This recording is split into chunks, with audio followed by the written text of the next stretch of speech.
विषयाच्या सुखासाठी प्रत्येक व्यक्ती धडपड करतो. हो, जेवढा समाज आहे, जेवढे लोक आहे, प्रत्येक व्यक्ती, सचिन भाऊ पहा बर का, प्रत्येक व्यक्ती त्या विषयात, आता विषय नुसता एकच नाही, अनेक विषय आहे. त्या विषयामध्ये अनेक विकार आहे, विकारामध्ये अनेक तांत्रिक मामले आहे, म्हणजे अनेक गोष्टी आहेत. मग त्या विषयासाठी प्रत्येक व्यक्ती धडपड करतो. जर त्याला ते विषय भेटलेले नाही की तो मग राग राग राग राग करतो. राग राग झाला की मग त्याला चिडचिड येते. मग ती चिडचिड झाली की तो मग आपला राग दुसऱ्यावर काढतो. मग तो त्या रागातून अनेक घटना घडू शकतात. एखाद्याचं खूनही होऊ शकतो, एखाद्याला शिवीगाळी आपण देऊ शकतो, काही अनेक गोष्टी त्या रागातून बाहेर पडू शकतात, ते सांगता येत नाही. म्हणून आम्ही याच्यातून बाहेर आलो पाहिजे, ठीक आहे. याचा आम्ही विचार केला पाहिजे. जर हे एवढं कठीण आहे, संत आम्हाला सांगतात जर एवढं कठीण आहे तर आम्ही विचार केला पाहिजे, ह्या गोष्टीवर आम्ही तरलो पाहिजे. मग तरण्यासाठी आम्ही तो देखील विचार केला पाहिजे, आहे की नाही. ते विचार करण्याची भावना आमच्यामध्ये जागृत होण्यासाठी हे कथा कीर्तन आहे. विठ्ठल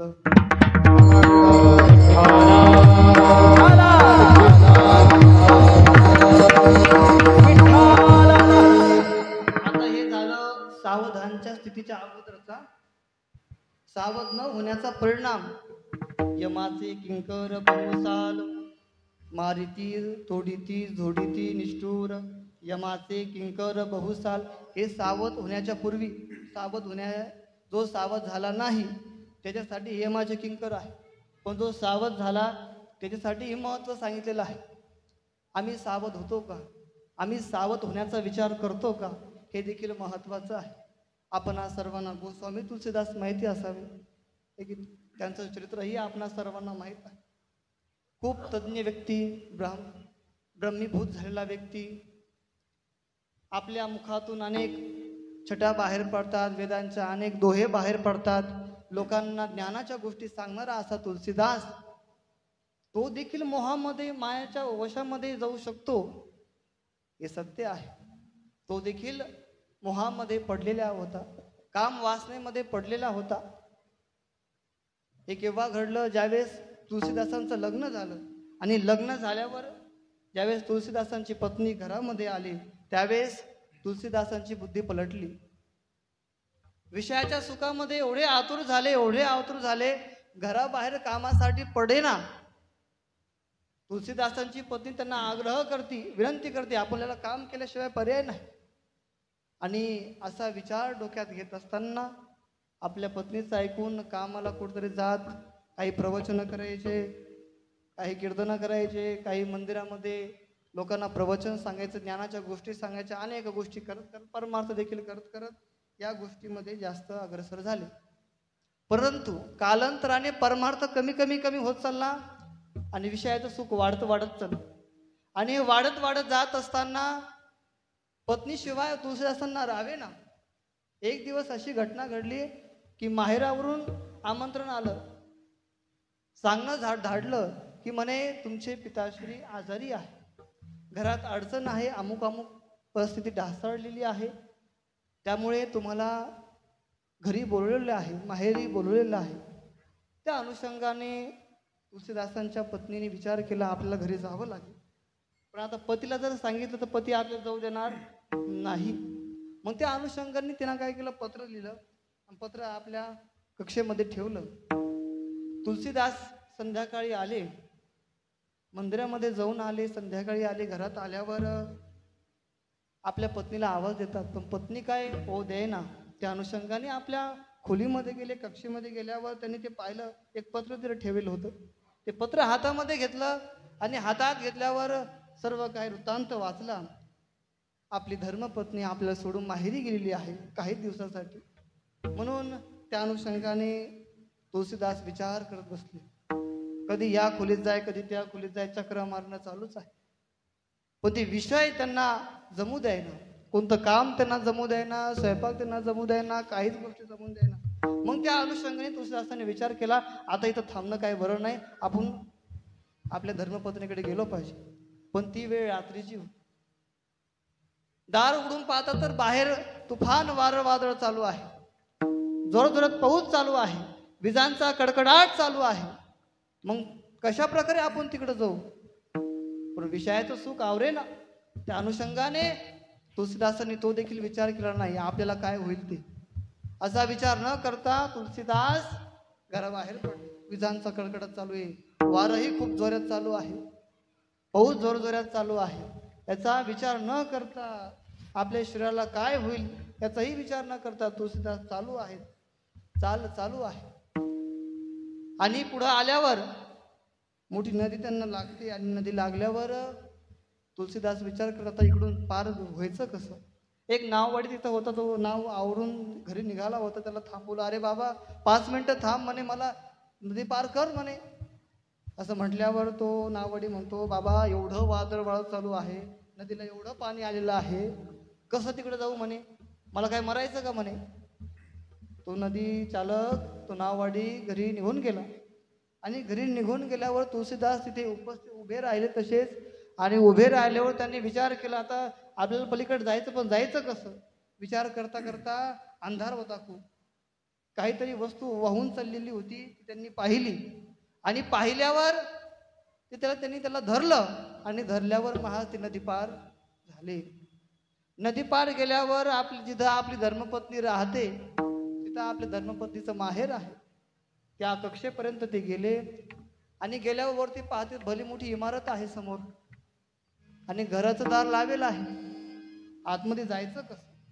म्हणून खिडकीमध्ये पाहिलं तर आपली धर्मपत्नी त्या ठिकाणी उभी आहे. आणि त्या अनुषंगाने ते खिडकीपाशी ते आले. आणि आल्यावर आता वरती जायचं कसं, तेवढ्या धर्मपत्नीने आतमध्ये पलायन केलं, म्हणजे आतमध्ये निघून गेली. तिनं काय तुलसीदासांना पाहिलं नव्हतं.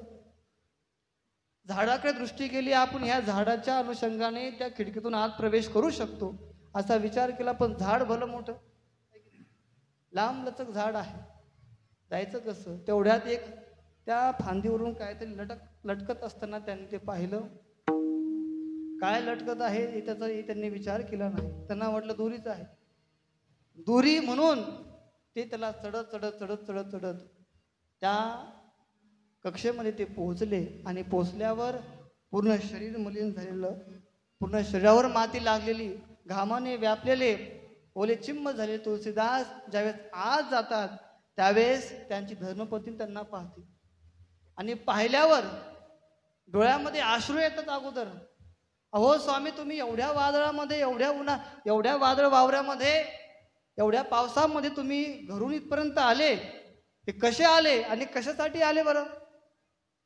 तुलसीदास म्हणतात, मला तुझं प्रेम राहवलं नाही.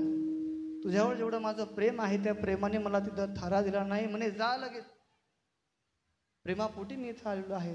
तुझ्यावर माझं एवढं प्रेम आहे, त्या प्रेमाची मी गणना करू शकत नाही, म्हणून मी इथं आलेलो आहे. तुलसीदासांच्या पत्नीला राग येतो. ते पाहती, तुलसीदासांची पत्नी विचार करते, नेमकं वरती आले कसे. आणि खिडकीत गेल्यावर डोकून पाहते, मेलेला सर्प खाली लोंबत होता. ज्या फांदीवरून जे आले, ज्या दोरीला त्यांनी दोरी समजली, ती दोरी नसून मेलेला सर्प होता. आणि ह्या दृष्टिकोनातून पाहते तर काय, नदीलाही फार मोठा पूर आहे. ते नदी पार आले कसे, तर पाहिलं लांबून ते मेलेलं धडकं होतं, तो मेलेला माणूस होता.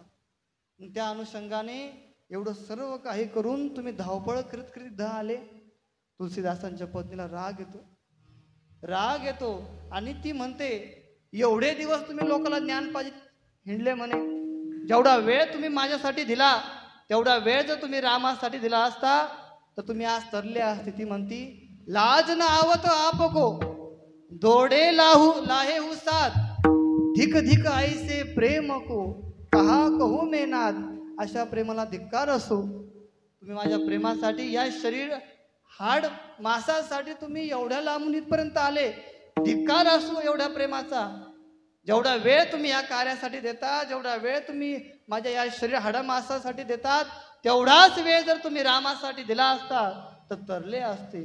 तुलसीदासांचे नेत्र उघडतात आणि तुलसीदास तिथे सावध होतात. विठ्ठल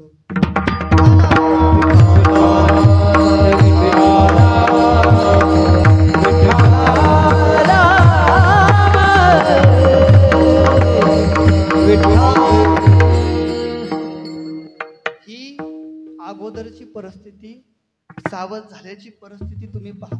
आज तेच तुलसीदास आपल्या सगळ्यांच्या मुखावाटे निघतं, हे की नाही? संत सावध आहे, तुलसीदास सावध झाले.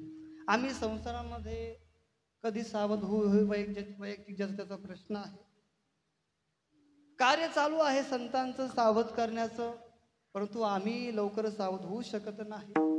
अनेक दृष्टांताच्या रूपाने साधू संत अनेक कीर्तनाच्या माध्यमातून आम्हाला प्रेरित करतात या कार्यासाठी की तुम्ही सावध हो. आम्ही होऊ शकत नाही. जे कुटुंब आम्ही आमचं मानतो, ज्या कुटुंबातले समस्त जो परिवार आहे, जे नातेवाईक आहे, बंधू बहीण, जे काही सर्व आहे, ज्यांना आम्ही आमचं मानतो, शेवटी ते आमच्या सोबत राहणार नाही. मग हा विचार आम्ही जास्त केला पाहिजे, बरोबर की नाही?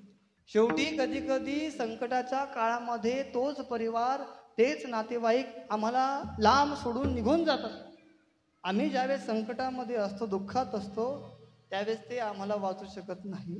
आम्ही ज्यावेळेस मरणाच्या घडीला असतो, त्यावेळेस ते आम्हाला वाचू शकत नाही. तुम्ही विचार करा, गजेंद्राची कथा सर्वांना माहिती आहे की नाही? ज्यावेळेस सर्व परिवार गजेंद्राचा तो हत्ती होता, ज्यावेळेस सर्व परिवार नदीपाशी आला, पती पत्नी मुले बाळे, आणि ज्यावेळेस मगरीने गजेंद्राचा पाय पकडला, त्यावेळेस तो गजेंद्र आपल्या पत्नीला आवाज देतो, आपल्या भावाला आवाज देतो, आपल्या मुलांना आवाज देतो, अरे मला वाचवा, मला वाचवा, मला वाचवा. अनेक आवाज दिल्यावर, अनेक आरोळ्या मारल्यावर तो परिवार चिंतातूर आहे. तो म्हणतो याला जर वाचवला गेलो तर आपण फसू तिथं. पत्नी माघार घेते, भाऊ माघार घेतो, मुलं माघार घेतो. मगरीने पाय पकडला, कुणास ठाऊ ही जर मगर आमच्यावर हिनं धाव घेतला तर, असा विचार करत असताना महाराज त्या गजेंद्राचं संरक्षण तो परिवार करू शकला नाही. शेवटी त्या गजेंद्राने भगवंताचाच आश्रय घेतला. त्याला गजेंद्र तो हस्ती आपे मोकलीला,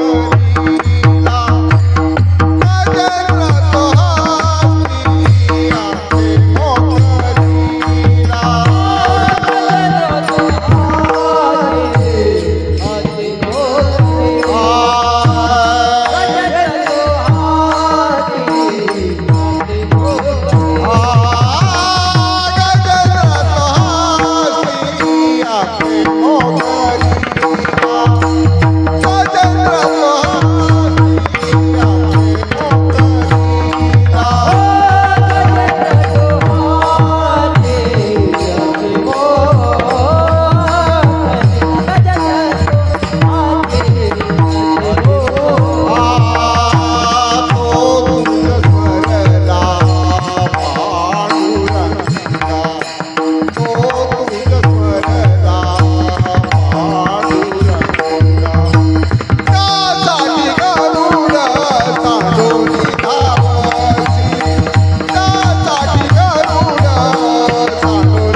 गोविंदाला आवाज दिला.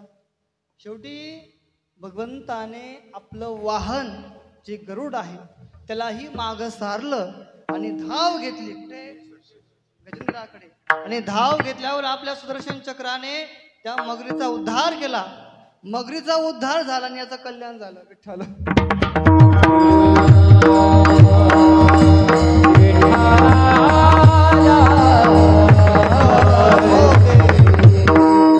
ज्यांना आम्ही आमचं मानतो तेच आमच्या काड्या करतात. म्हणजे ज्यांना आम्ही आमचं मानतो ते म्हणजे आमच्या विषयामध्ये जास्त हस्तक्षेप करत असतात. युगाची तुम्हाला सर्वांना कथा माहिती आहे. ज्यावेळेस महाभारताचं युद्ध छिडलं होतं, पण छिडण्याच्या पूर्वी जी युद्ध परिस्थिती होती, कौरव आणि पांडवांचा जे खेळ चालू होता, त्या खेळामध्ये कौरव जिंकले होते आणि पांडवांनी जी आपली धर्मपत्नी दावाला लावली होती, आजपासून ही धर्मपत्नी तुमचं ऐकेल असं म्हटल्यावर कौरवाने ज्या ठिकाणी ती होती त्या ठिकाणाहून तिला केशाला ओढून भऱ्या दरबारामध्ये ओढून आणलं होतं. आणि आणल्यावर नुसतं तिथं उभं केलं का नाही. म्हणे आता हिच्या अंगावर जे वस्त्र आहे ते संपूर्ण वस्त्र काढून घ्या. असं कोण म्हटलं होतं? कौरव म्हटले होते. आता त्या ठिकाणी 5 पांडव होते, बरोबर की नाही. ज्यावेळेस त्यासोबत असा अत्याचार होत होता, मला सांगा तुम्ही, जे अत्याचार करत होते ते बाहेरचे होते का आतले होते? हा, जवळचे होते का बाहेरचे होते? जवळचे होते. कौरव का लय लांब नाही, आहे की नाही. त्यांचेच भाऊबंद आहे ते, आहे की नाही. त्यांचेच भाऊ आहे. शेवटी भावांनीही सोडलं नाही. कशासाठी? धनासाठी. हे अशा अनेक गोष्टी आहेत. आता त्या ठिकाणी अनेक जण होते. पितामह भीष्म, गुरुद्रोणाचार्य, धृतराष्ट्र, अनेक मोठे मोठे महारथी, कर्ण, सगळे सर्वजण होते. नवे तर ज्यांची धर्मपत्नी आहे ते सुद्धा त्या ठिकाणी उपस्थित होते. 5 पांडव तिथे उपस्थित असताना देखील आपल्या धर्मपत्नीची आबरू लुटू राहिलेली आहे हे पाहत राहिले, पण काही करे ना. शेवटी द्रौपदीने सर्वांना आवाज दिला, पण कोणी तिच्या आवाजाला होऊ देईना. आता द्रौपदीने दोन्ही हात वर केले, ती सावध झाली. देवा,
द्रौपदीने आपले दोन्ही हात वर केल्यावर देवा, त्या द्रौपदीने आवाज दिला, हे देवा, इथे सर्वजण उपस्थित आहे, माझ्या कुटुंबातले आहे, तरी सुद्धा हे माझ्याकडे पाहिना, हे माझी मदत करेना.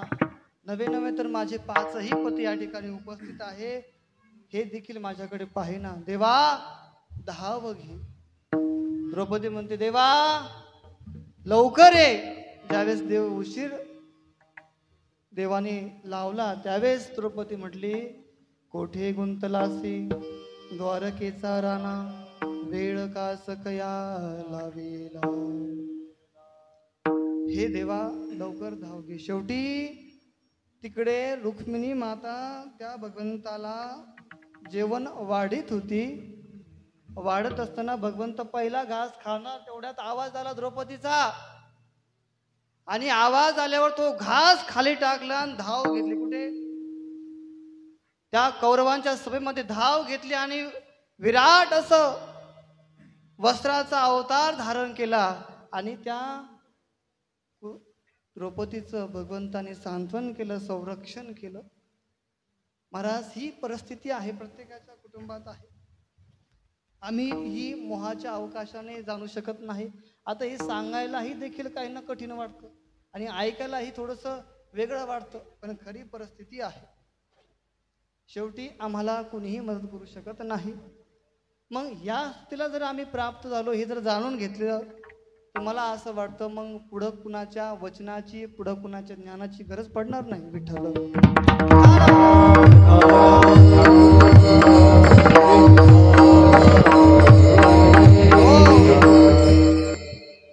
तुकोबराय म्हणतात, मी सर्व पाहिलं म्हणे, कुंती रुक्मिणीचं, तसे द्रौपदीचं, गजेंद्राचं, अनेकांचं चरित्र पाहिलं.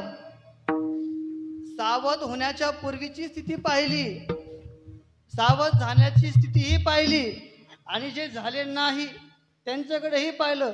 जे झाले नाही सावध त्यांचीही मी स्थिती पाहिली, म्हणून मीही माझ्या जीवनामध्ये सावध झालो. पहिलं चरण. सावध झालो, सावध झालो, सावध झालो, सावध झालो, सावध झालो, सावध झालो,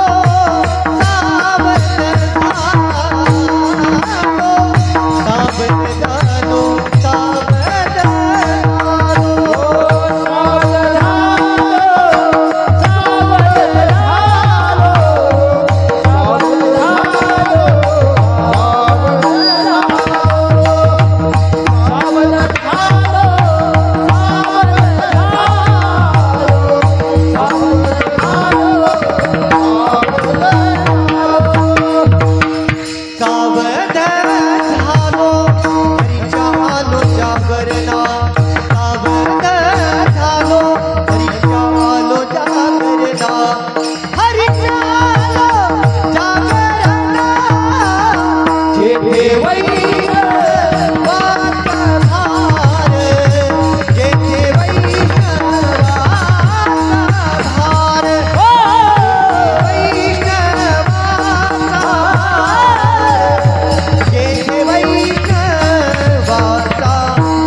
मरकड महाराज दत्त आश्रम पाटोदा यांचंही आगमन या ठिकाणी झालेलं आहे. महाराजांना वंदन करतो. जगद्गुरु तुकोबराय पहिल्या चरणात म्हणतात, सावध झालो, सावध झालो, हरीच्या आलो जागरणा. तुकोबराय म्हणतात, मी देखील हे सर्व काही परिस्थिती पाहून, हा सर्व काही आढावा घेत, प्रत्येकाच्या जीवनाचं चरित्र पाहिलं, प्रत्येकाची स्थिती पाहिली, प्रत्येकाची परिस्थिती पाहिली, आणि मी येरवळी सावध झालो. आहे की नाही? बरं का, मी येरवळी सावध झालो. काही येरवळी न सावध होता म्हणून अधोगती होती, आणि खऱ्या अर्थाने तो शुद्ध शब्द आहे येरवळी सावध होणं. विठ्ठल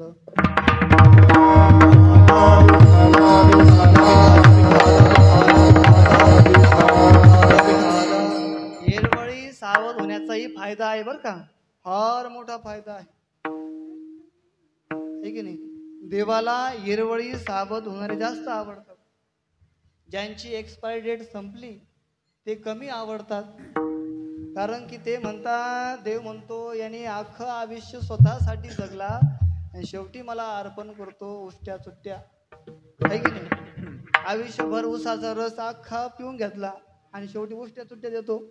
लाज वाटते का म्हण तुला? असं देव म्हणतो. विठ्ठल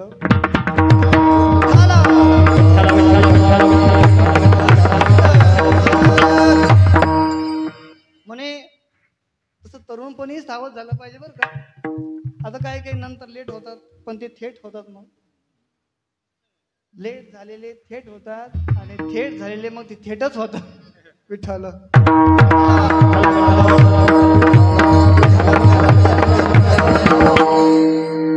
आता तरुणपणी म्हणजे 20 वर्ष, 21 वर्ष, 22 वर्ष, थोडं संसाराला लागलो, 25-30 वर्ष झाले, इथपर्यंत ठीक आहे. 30 वर्षापर्यंत ठीक आहे.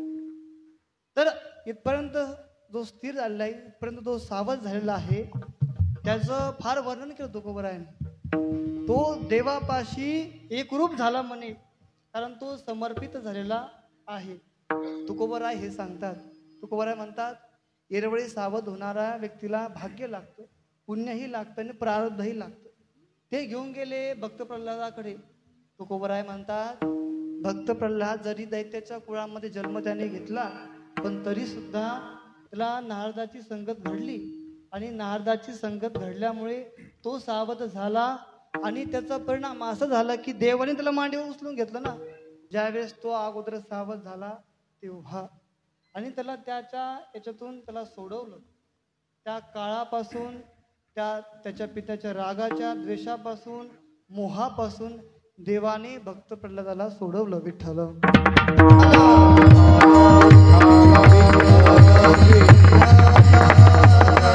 उचलून घेतला कडेवरी भक्ती सुखे निवाला.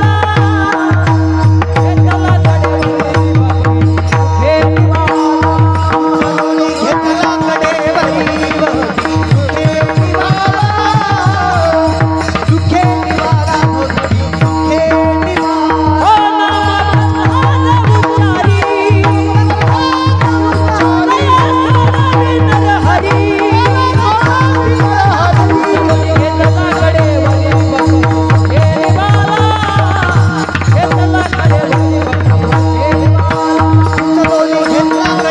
भक्ती सुखे निवाला.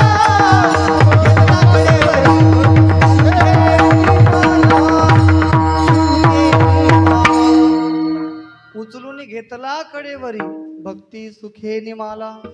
देवाने त्याला कड्यावर घेतलं म्हणजे एवढा अधिकार तरुणपणी सावध होण्याचा एवढा आहे फायदा. ठीक आहे. त्याच्यामुळे आम्ही लवकरात लवकर सावध झालो पाहिजे. तुकोबराय म्हणतात मी जसं सावध झालो तसं तुम्ही सावध व्हा. तुकोबरायांनी ह्या अभंगामध्ये पहिल्या चरणामध्ये दोनदा शब्द वापरला. सावध झालो सावध झालो आहे की नाही. एक साध्य स्थिती आहे आणि एक साधन स्थिती आहे. दोन्ही स्थितीला मी काय झालेलो आहे सावध झालेलो आहे. कदाचित आम्ही कधी कधी साध्य स्थितीला सावध होतो, कधी कधी साधन स्थितीला साध्य होतो. हा त्याच्या कर्माचा भाग आलेला आहे, त्याचा तो प्रयत्न आहे. पण तुकोबराय म्हणतात मी दोन्ही स्थितीला सावध झालो आणि सावध होऊन काय केलं हरीच्या आलो जागरणा. मी हरीच्या जागरणाला आलो. जिथं भगवंताचं चिंतन भगवंताचं कीर्तन होत आहे, जिथं भगवंताचं जागर होत आहे तिथे मी पोहोचलो म्हणे. अच्छा ठीक आहे तुकोबराय तुम्ही तिथे पोहोचले, तुम्ही तिथे आले, पण तुम्हाला तिथं काय झालं तर म्हणे मला आनंद प्राप्त झाला आहे की नाही. तिथे काय झालं मला आनंद प्राप्त झाला. हरीच्या जागरणाला आलो म्हणून मला आनंद प्राप्त झाला. काही लोकांनी प्रश्न केला तुकोबराय तुम्ही म्हणता तुम्ही सावध झाले, तुम्हाला आनंद प्राप्त झाला हरीच्या जागरणामध्ये, नेमकं तुम्हाला सावध कुणी केलं आणि तुम्ही नेमकं कोणत्या ठिकाणी गेले होते की तिथे तुम्ही सावध व्हायला तुम्हाला त्यांनी प्रेरित केलं. तर ते दुसऱ्या चरणात सांगतात जेथे वैष्णवांचे भार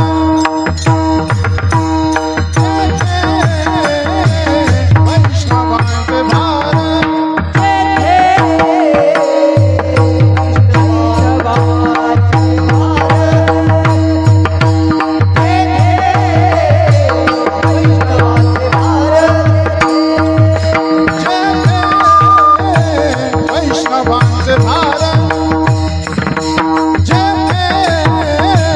वैष्णवांचे भार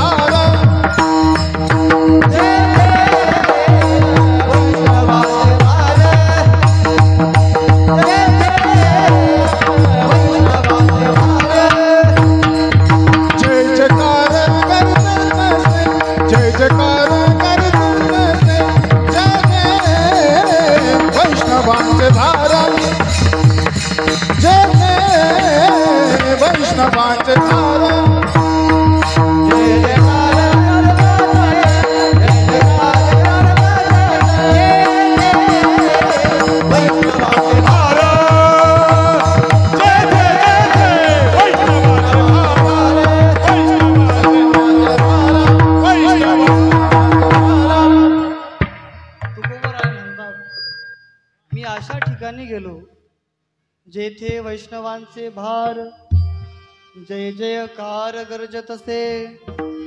कुठं गेलो तर म्हणे ज्या ठिकाणी वैष्णवांचा मेळावा आहे, ज्या ठिकाणी वैष्णव संत आहे, त्या ठिकाणी मी पोहोचलो. आणि पोहोचल्यावर त्यांनी जो ज्ञानाचा अज्ञानाचा भार होता तो माझ्याकडून काढून घेतला आणि ज्ञानाचा भार त्यांनी माझ्यावर टाकला. त्या ज्ञानाच्या भाराने माझ्या मुखातून आपोआप जय जयकार निघू लागला. कोणता जय जयकार? पुंडलिका वरधारी विठ्ठल ज्ञानदेव तुकाराम, पंढरीनाथ भगवान की जय, माऊली ज्ञानेश्वर महाराज की जय. असा जय घोष माझ्या मुखातून निघू लागला आहे की नाही. विठ्ठल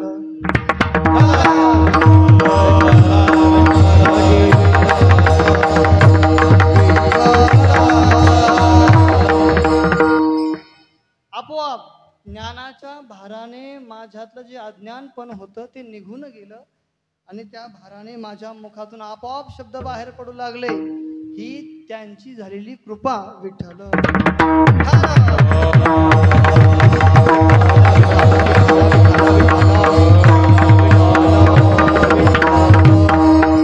पण तुकोबर आहे त्या जय जयकाराचा परिणाम काय झाला? तिसरं चरण. पळोनी गेली गोपा, पळोनी गेली गोपा, पळोनी गेली गोपा, पळोनी गेली गोपा,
ते म्हणतात पळोनिया गेली झोप, पळोनिया गेली झोप, होते पाप आडते.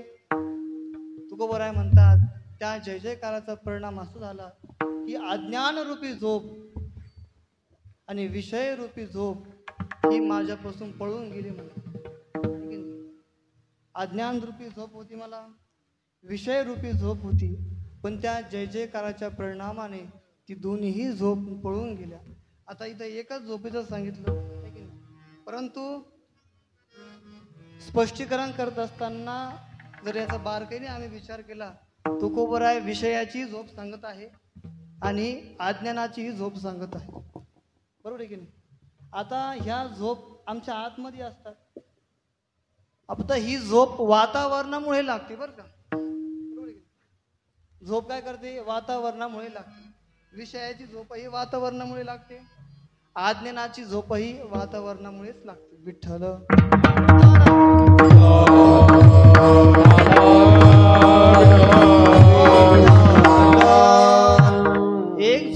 एक झोप आतमधली आणि एक झोप बाहेरची. आतापी वातापी नावाचे दोन दैत्य तुम्हाला माहित असावे. आतापी वातापी हे दैत्य काय करायचे? त्यांच्या राज्यामध्ये जे ब्राह्मण प्रवासी करायचे, साधू संत रस्त्याने जायचे, त्यांना आमंत्रण द्यायचे जेवणाचं. आणि आमंत्रण देऊन ते ब्राह्मण ते साधू त्यांच्याकडे यायचे. आणि तो जो वातापी होता तो वातापी काय करायचा? जेवण बनायचं, फळं बनायचा, कंदमुळे बनायचा, त्याचं रूप धारण करायचं. आणि प्रसाद रूपी जो ब्राह्मण, ज्या ब्राह्मणाने त्या वातापीला म्हणजे त्या फळांना खाल्लं की तो जो बाहेरचा आतापी आहे ना, तो त्याला आवाज देऊन बाहेर पडवतो, वातापी बाहेर ये. मग तो काय करतो? त्याचं पोट फाडून बाहेर यायचा. असे दैत्य दोन होते. काही साधू संतांनी याचा विचार केला, म्हणे दोन दैत्य आहे म्हणून काय करावं? तर कुणाला सांगितलं? अगस्त्य ऋषींकडे गेले. अगस्त्य ऋषींकडे गेल्यावर त्यांना सांगितलं की बाबा अशी परिस्थिती आहे, मग काय करावं? काही नाही हरकत म्हणे, पुढच्या वेळेस तुमच्याकडे ते आमंत्रण देण्यासाठी आले की त्यांना माझ्याकडे पाठवा म्हणे, हे की नाही. जास्त तुम्हाला आमरस झाला असेल तर तुम्ही आमच्याकडे पाठवा. तर अच्छा ठीक आहे म्हणे. आता काय केलं त्यांनी? वातापी आतापीने अगस्त्य ऋषींकडे ते गेले त्यांच्या सांगण्याप्रमाणे. त्यांच्याकडे गेल्यावर अगस्त्य ऋषींना आमंत्रण दिलं जेवणाचं. अगस्त्य ऋषी म्हणले अच्छा ठीक आहे बाबा मी येतो. अगस्त्य ऋषी आता तुम्हाला सर्वांना माहिती आहे कशा. आणि आल्यावर त्यांचं आतिथ्य स्वीकारलं. आतिथ्य स्वीकार करून त्यांच्या सिंहासनावर बसले. आणि वातापीने काय केलं? फळाचं रूप धारण केलं आणि आतापीने त्यांच्या तोंडापुढं आणून ठेवलं. अगस्त्य ऋषींना ते म्हणतात की तुम्ही खाऊन घ्या म्हणे. आता अगस्त्य ऋषी होते ते, त्यांनी फळ तोंडात घेतलं, ग्रहण केलं, दुसरं फळ खाल्लं, तिसरं, असे अनेक फळ त्यांनी खाल्ले. त्याच्यामध्ये कोण होता? कोण होता? वातापी होता. वातापीला अगस्त्य ऋषींनी ग्रहण केलं. आणि बाहेर जो आतापी होता तो आपल्या भावाला आवाज देतो, आतापी बाहेर आहे. पण तेवढ्यात अगस्त्य ऋषींनी पोटावर हार फिरवला. भस्मम दुरितम देवस्या पचनम क्रिया अधिष्ठन्ती. अगस्त्य ऋषींनी पोटावर हात फिरवला, म्हटले तू आता पचून जाय. दैत्य पचवण्याची ताकद अगस्त्य ऋषीमध्ये. अहो हा दैत्य समुद्र पचवला, ही अगस्त्यांची ताकद. आणि हा जो बाहेरचा होता तो त्यांना आवाज देतो, बाहेर ये बाहेर ये बाहेर ये. तो काय बाहेर आहे ना? अगस्त्य म्हणतात वातापी वातापी झाला, आता तुझी बारी आहे. भस्मीभूत केलं. कुणाला? आतापीलाही केलं आणि वातापीलाही केलं. मी हे का सांगितलं हे देखील ऐका. आत जे आहे जो दैत्य आहे आणि जो बाहेर दैत्य आहे, प्रत्येकाच्या शरीरामध्ये आत एक दैत्य आहे आणि बाहेर एक दैत्य आहे. बाहेरचा दैत्य म्हणजे विषय आहे आणि आतला दैत्य म्हणजे वासना आहे. विषय वासनाला जागृत करते, विषय वासनाला आवाज देते.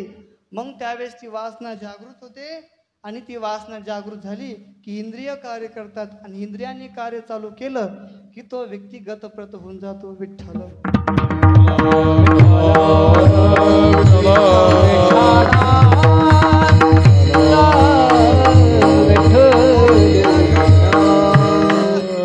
तुम्ही पहा, अजून एक उदाहरण घ्या. शिव्या जर आम्ही बाहेरून एखाद्याला दिल्या तर तो आतमधला राग जागृत करतो. बाहेरचा जो आतापी आहे कोणता? राग, तो आतमधल्या व्यक्तीला वातापीला जागृत करतो, है की नाही. मग आम्ही हे ओळखलं पाहिजे. काम जर एवढा प्रबळ आहे, वासनेला विषय जर जागृत करत आहे, मग आम्ही कामावर विजय का मिळवना? विठ्ठल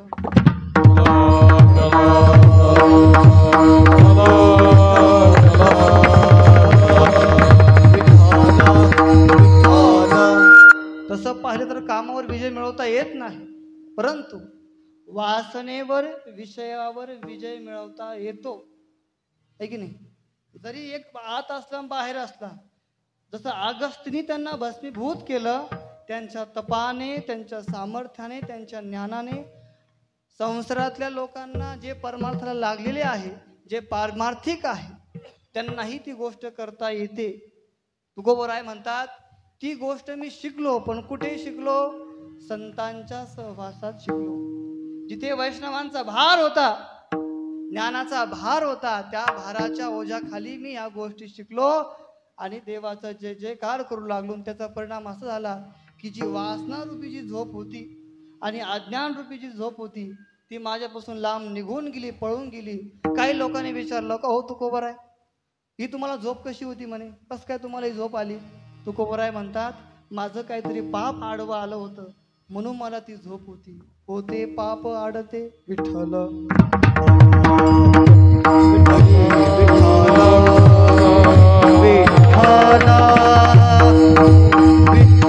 काहींच्या जीवनामध्ये काही पाप आडवं येतं म्हणून त्याला ते अध्यात्माला लागू शकत नाही.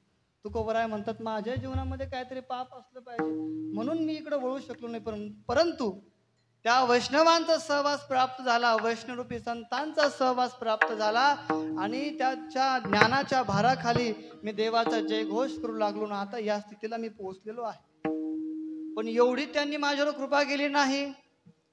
त्यांनी मला मार्ग सांगितला, अध्यात्मक रूपी अध्यात्माच्या वरचा जो मार्ग आहे कल्याण प्राप्तीचा, तो मार्ग मला त्यांनी दाखवला आहे की नाही. संत देखील सांगतात की तुम्ही आता या मार्गाला लागलं पाहिजे. विठ्ठल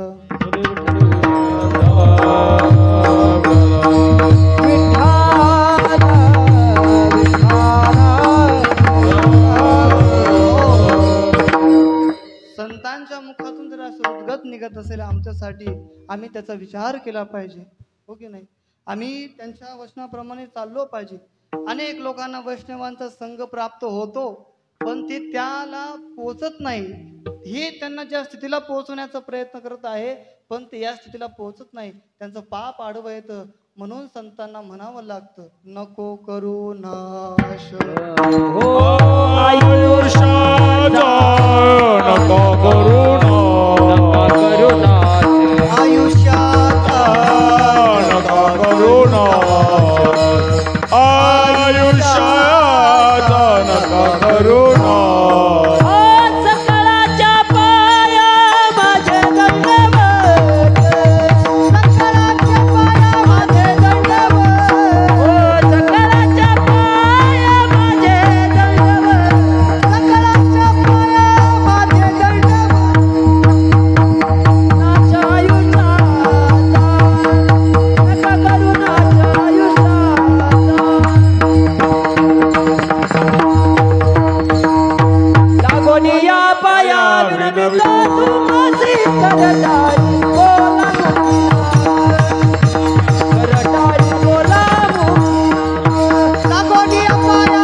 ढकून घ्या आता विठ्ठल. इथे अशा प्रकारची वचन जर संत आम्हाला सांगत असतील, वैष्णव आम्हाला सांगत असतील तर आम्ही ते ऐकले पाहिजे. तुकोबरायाने त्यांचं ऐकलं आणि पुढे वाटचाल केली आणि ते तिथंच थांबले. कुठे? संतांच्या छायेच्या आश्रयाखाली थांबले. शेवटचं चरण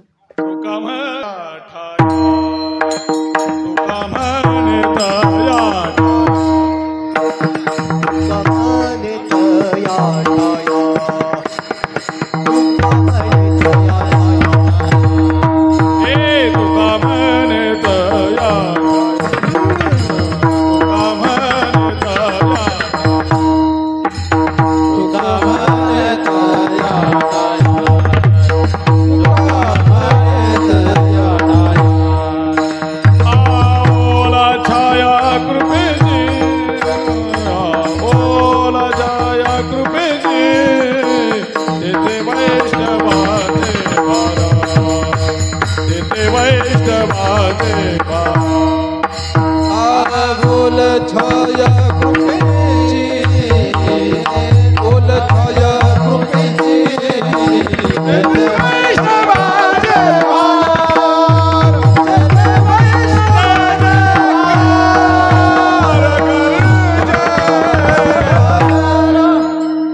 विठोबार विठोबार घुमाए हरि जय जय हरि जय जय हरि जय जय हरि जय ओ हरि जय जय हरि जय जय हरि जय जय हरि हरि जय जय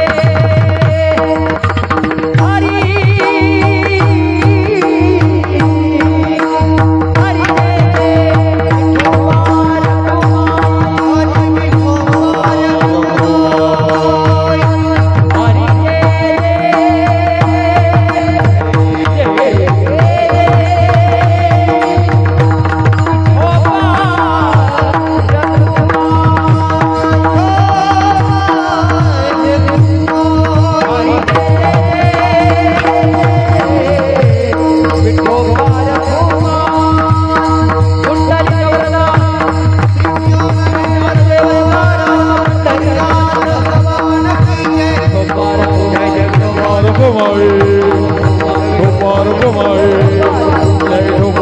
हरि जय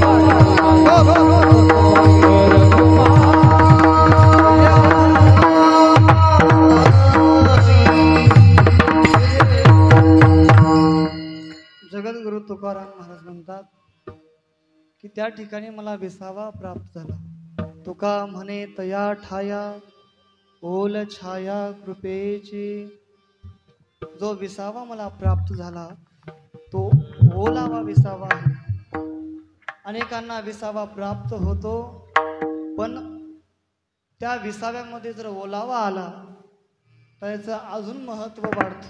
तुम्ही पहा, जे वावरामध्ये आता राहतात आहे की नाही, ज्यावेळेस वावरामध्ये आम्ही पाणी सोडतो, कांद्याला पाणी सोडलं, ऊसाला पाणी सोडलं आणि झाडाखाली आम्ही बसलो की त्यावेळेस मग तो गार गार हवा आम्हाला प्राप्त होते. परंतु असं भरगच्च ऊन तापलेलं आहे आणि वावरात पाणी नाही, त्यावेळेस तुम्ही त्या झाडाखाली बघा बसल्यावर त्यावेळेस तो खरा आनंद किती ओलाव्याचा आनंद, ओलाव्याचा आनंद खरा आहे. तो आम्हाला तृप्त करू शकतो आणि तो संतांच्या स्थितग्रतामध्ये स्थितप्रज्ञ झालेला आहे. आणि त्या ठिकाणी झाल्यामुळे आम्ही त्या ठिकाणी विसावलेलो आहे. विठ्ठल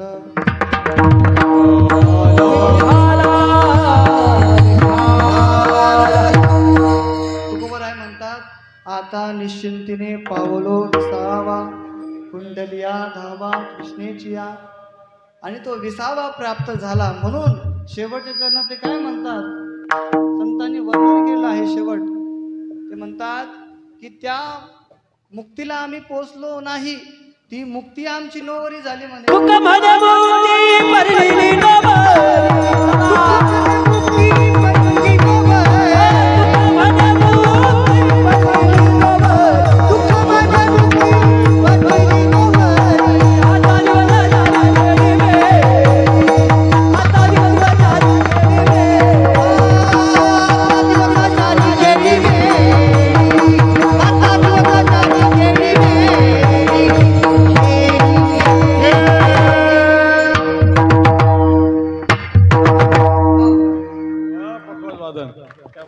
लोक मुक्तीसाठी धडपड करतात, पण तुकोबराय म्हणतात ती मुक्ती माझी काय झाली, नोवरी झाली म्हणे. एवढी ताकद संतांच्या विसाव्यामधून मला ती प्राप्त झाली, वैष्णवांच्या संगतीमुळे मला ती प्राप्त झाली, त्यांच्या ओल छायेची कृपा माझ्यावर झाली म्हणून ती मुक्ती माझी परिणी नोवरी झाली. आज तुकोबराय आम्हाला देखील संदेश देतात, ज्या अनुषंगाने मी संसाररूपी सागरामध्ये होतो पण त्या संसाररूपी सागरात असताना देखील त्या संसाराकडे माझं लक्ष नव्हतं. खरं आहे की नाही का खोटं आहे? अवनी जेवढं कष्ट करायची त्यांची धर्मपत्नी तेवढे तुकोबराय कष्ट करत होते का? हा, तुकोबराय कुठं जायचे, डोंगरावर निघून जायचे. काहींचं वय होऊन गेलं, काही 70च्या वयाच्या पुढे गेले तरी सुद्धा ते घरी म्हणतात, अरे किती पैसे कमवले, रानामध्ये काय टाकलं. तो म्हणतो म्हाताऱ्या तू गप. म्हणजे याचं एवढं लक्ष 70च्या पुढे गेला तरी सुद्धा याचं लक्ष वावरामध्ये आहे. याचं लक्ष धनामध्ये आहे. मग हा कधी मुक्त होणार हा संतांना पडलेला फार मोठा प्रश्न आहे. तुकोबरायला गाथा निर्मिती करावी लागली. तुकोबरायाने विचार केला, या सर्वांना या आज्ञातून बाहेर काढण्यासाठी आपल्याला आपलं जीवन यांना सांगावं लागेल, आपल्या जीवनातले अनुभव यांना द्यावे लागेल. त्यावेळेस कुठेतरी हे त्या अवस्थेला पोहोचू शकतील. म्हणून तुकोबरायाने विचार केला की आपले जे विचार आहे ते प्रत्येकापर्यंत पोहोचले पाहिजे. आणि आज तुकोबरायाचं स्वप्न पूर्ण होत आहे. प्रत्येकापर्यंत कीर्तनाच्या माध्यमातून गाथातले जे अभंग आहे ते पोहोचत आहे. पण दुःख एवढंच वाटतं, त्या अभंगाचं अनुकरण होत नाही. विठ्ठल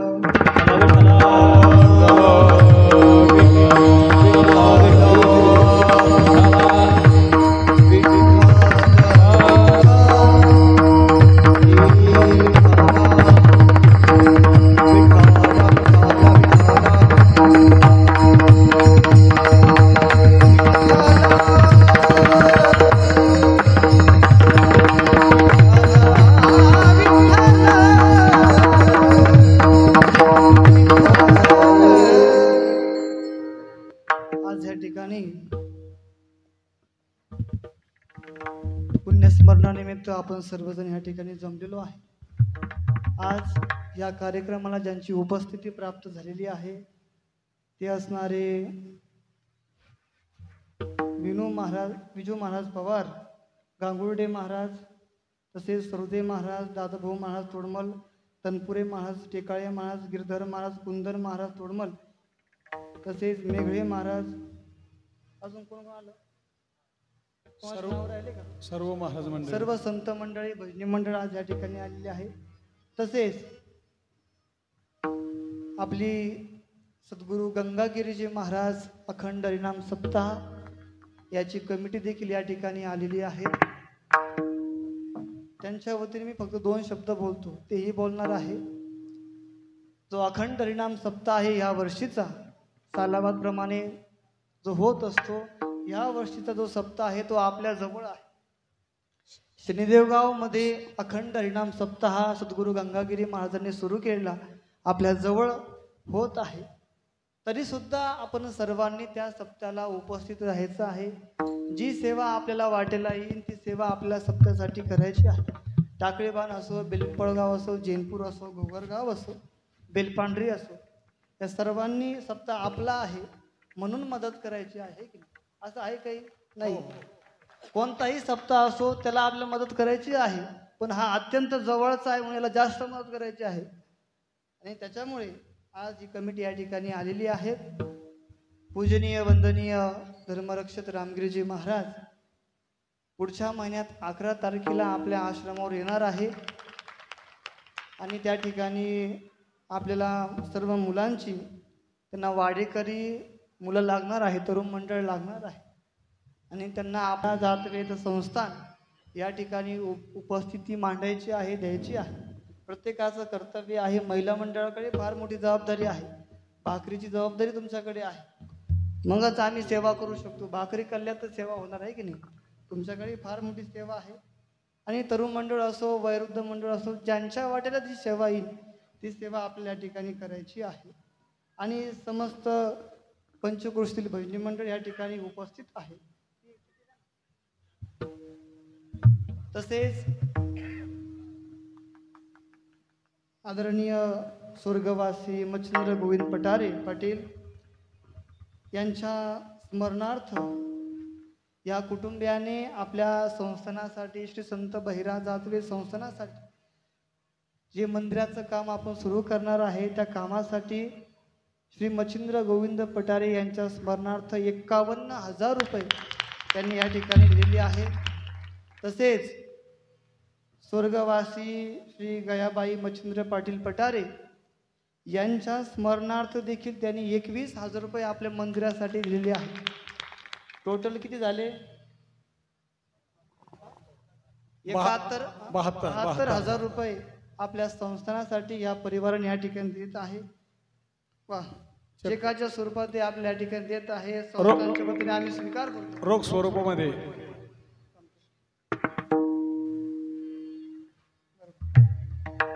महाराजांनी स्वीकार केला. आणि ह्या कुटुंबियाला द्यावे तेवढे धन्यवाद आहे. तुम्ही सुंदर प्रकारे मागही मदत करत होते, इथूनही तुम्ही मदत करत राहणार आहे. मंदिराचं काम आपल्याला चालू करायचं आहे. आदरणीय पूजनीय देवगडच्या बाबाच्या आधिपत्याखाली आपल्याला ह्या मंदिराचा उगम करायचा आहे. बाबाजींनी कुदळ तर टाकलेलीच आहे, परंतु बाबाजींनी ही मदत केलेली आहे, त्यांचीही कृपा आहे. पण आपण सर्वांनी मुंगीच्या स्वरूपामध्ये आपल्याला ते कार्य करायचं आहे, मंदिर उभा करायचं आहे. सद्गुरू बाबाजींची ही फार मोठी संकल्पना आहे. त्यासाठी बाबा आपल्या कार्यक्रमामध्ये येऊन 2.5 तास आणि किती 3 तास 3.5 तास बाबांनी आपल्याला वेळ दिला होता. आणि त्याच्यासाठी बाबाचं स्वप्न आहे ते आपल्याला पूर्ण देखील करायचं आहे. आज या ठिकाणी सर्वजण जमलेले आहेत. जालू पाटलाच्या वतीने, एकनाथ पटरे पाटलाच्या वतीने, चांगदेव पाटलाच्या वतीने मी सर्वांची धन्यवाद या ठिकाणी मानतो. सर्वांना धन्यवाद देतो, सर्वांचे आभार मानतो.